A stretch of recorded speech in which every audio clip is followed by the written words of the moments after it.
Houthi menyerang Saudi Arabia kemarin, harga minyak dunia yang selama 4 hari ini bergerak naik perlahan, naik semakin tajam ke $112 per barel. Kita sebaiknya langsung mengaitkan serangan Houthi ini sebagai bagian dari ketidakstabilan dunia saat ini menjadi akan semakin memanas sampai ke seluruh dunia, agar kita menjadi waspada tentunya. Salah satunya juga kita harus waspada dengan kemungkinan krisis pangan yang diperkirakan akan terjadi di dunia ini sebentar lagi. Kita semua tahu, selepas kelangkaan minyak goreng di Indonesia, harga naik 100%. Ketika harga naik 100%, maka minyak goreng mendadak ada di mana-mana. Ajaib ya, sulap. Bukan, begitulah negara kalau kalah dengan mafia. Begitulah negara kalau dimodali dengan mafia pangan. Kita lanjut, setelah BBM naik 2 kali, ditambah minyak goreng naik 100%. Jangan kaget kalau Indomie harganya akan naik 25% lebih mahal dari kemarin. Dan pangan-pangan lain akan naik seperti beras, gula, kopi, teh, dan lain sebagainya. Kita juga tahu harga BBM di Eropa saat ini mendekati 2 euro atau sekitar 30 ribuan rupiah per liternya. Kalau harga saat ini di Indonesia 15 ribuan rupiah, maka sekitar 5 ribu dan 10 ribu rupiah adalah harga yang disubsidi oleh pemerintah. Harga seharusnya adalah 20 sampai 25 ribu per liternya. Seberapa kuat APBN menahan harga? Kita belum tahu juga. Baiklah, sebelum membahas dalam negeri, kita melihat ke dunia terlebih dahulu.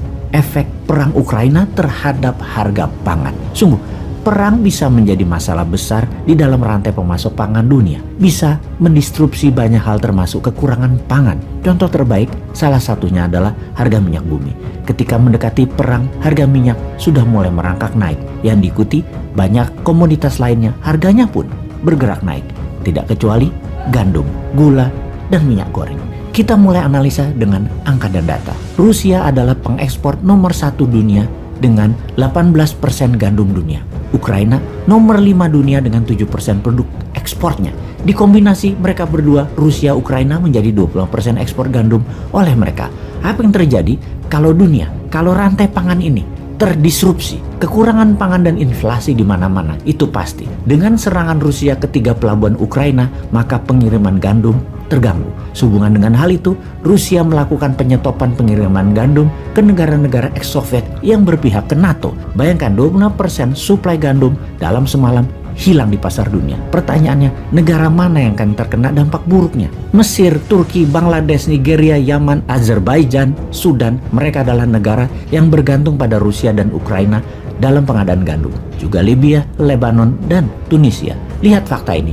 Gandum Rusia bukan dibeli oleh negara besar, tetapi oleh negara dunia ketiga, negara berkembang. Sementara gandum di negara-negara tersebut adalah makanan utama ibarat nasi di Indonesia. Mereka akan kelaparan atau dapat dipastikan akan ada kenaikan harga pangan hingga 25%. Kita lengkapi data lain lagi sejak tahun 2020 hingga sekarang. Harga gandum di dunia sudah meningkat 33% dan harga minyak bunga matahari sudah meningkat 60%. Dan ketika perang meluas atau menjadi panjang, semua akan menjadi lebih buruk lagi. Salah satunya karena semua negara sekarang menyiapkan cadangan pangan untuk negaranya masing-masing, dan ini membuat demand terhadap pangan meningkat. Kita lanjutkan lagi mengenai minyak goreng. Kita semua tahu Ukraina dan Rusia adalah negara pengekspor minyak goreng bunga matahari.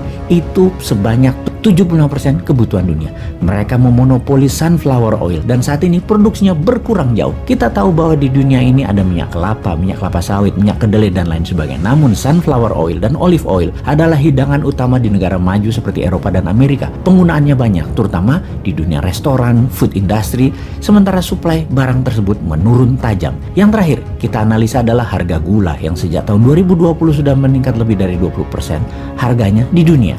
Memang Rusia dan Ukraina bukan top produser gula, namun gula selalu menjadi produk ikutan yang sensitif naik ketika konflik terjadi. Dan sebagai pengingat saja, hub barang-barang pangan Afrika dan Asia Barat adalah negara Mesir, di mana saat ini negara yang ambil barang tersebut melalui Mesir dibatasi karena pemerintah Mesir mulai mencadangkan untuk cadangan pangan nasional Mesir. Libya, Sudan, Nigeria, Yaman mulai marah terhadap Mesir. Kembali ke awal cerita, Houthi menyerang Saudi. Apakah kemarahan tersebut bagian dari marahnya pemberontakan Houthi? Mungkin saja.